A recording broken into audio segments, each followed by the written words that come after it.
By the year 2030, over 500 million Indians are projected to move into the middle and high-income brackets.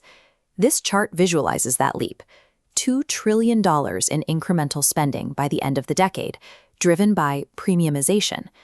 Breaking down this data, consumers are actively upgrading to luxury lifestyles across apparel, home furnishings, and high-end tech, ignoring basic necessities. The macroeconomic data paints a clear picture.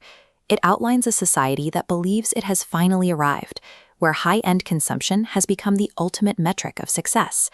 But inside the very consulting and tech firms predicting this wave of wealth, a different reality is playing out.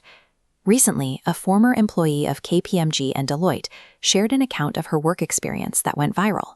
She detailed how her relentless hustle culture caused her body to physically shut down.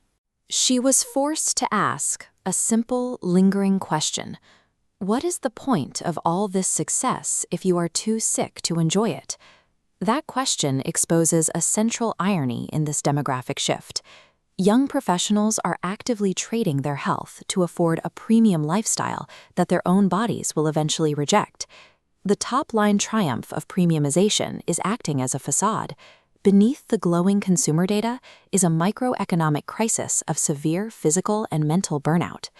To understand why this burnout is so pervasive, we have to look at the physical infrastructure built to contain it. Tech hubs like Bengaluru and Pune are undergoing massive real estate expansions. In just the first half of the year, a record 7 million square feet of office space was leased in Bengaluru alone. The sheer scale of corporate encroachment is transforming the landscape. This demand is being driven by global capability centers and multinational tech firms. They are building sprawling cities within a city, designed with every amenity necessary to keep workers on site for as long as possible. There is a paradox built into these spaces. They are architecturally designed to look premium, comfortable, and inviting. Yet in practice, they function as high-pressure output factories. These massive architectural achievements represent the physical infrastructure of hustle culture. They carry multi-billion-dollar valuations that require constant, unrelenting human output to justify their existence.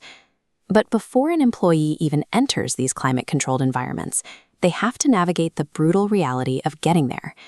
Academic models specifically track the productivity loss caused by extreme traffic congestion in cities like Bangalore.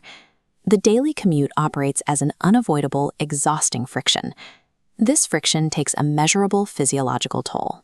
The system is failing its human components long before they even sit at their desks, turning daily existence into an unsustainable grind. This forces us to look back at the original promise of India's IT boom. Was technology meant to trap workers in endless loops of productivity, or was it meant to liberate them? Consider early domestic innovations like the Samputer, developed by a team of engineers in Bengaluru. It was explicitly designed as a low-cost device to solve local, human problems. That kind of deliberate research was fostered inside institutional environments like the Indian Institute of Science, prioritizing long-term problem-solving over frantic quarterly hustle. This earlier era represented a period where technology was built to serve human needs. It stands in stark contrast to the extractive environment that dominates today. The trajectory of the IT industry has inverted. It shifted from creating tools that empower people to building environments that consume them. Which brings us back to the KPMG thesis for investors. They argue that capturing true, long-term value in the premium sector requires patient capital and sustainable brand building, rather than rapid extraction. Applying exact investor logic to the workforce, this chart illustrates that burning out employees causes short-term productivity to spike, but inevitably crash once the burnout threshold is crossed. We must redefine premiumization. True wealth is sustainable integration, treating health and balance as ultimate assets. The ultimate luxury is no longer a designer brand. It is possessing the sleep, the health, and the time to actually experience your own life.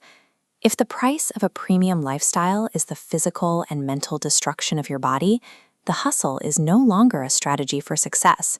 It's a scam.